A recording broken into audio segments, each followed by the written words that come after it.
Bangladesh premier league BPL এর একাদশ আসরের পর্দা উঠতে যাচ্ছে আগামী 30 ডিসেম্বর।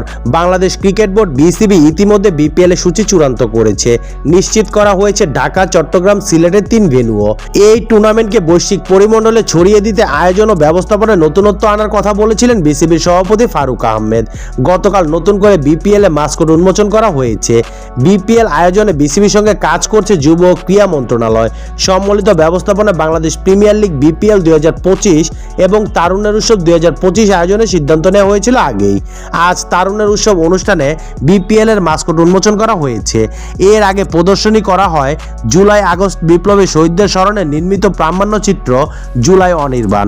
অনুষ্ঠানে প্রধান অতিথি হিসেবে উপস্থিত ছিলেন যুব ক্রীড়া মন্ত্রণালয়ের উপদেষ্টা আসিফ মাহমুদ সজীব ভুইয়া, ছিলেন বিসিবির সভাপতি ফারুক আহমেদ, বাফুফের নতুন সভাপতি তাবিদ আওয়াল সহ বিসিবির অন্যান্য পরিচালকবৃন্দ।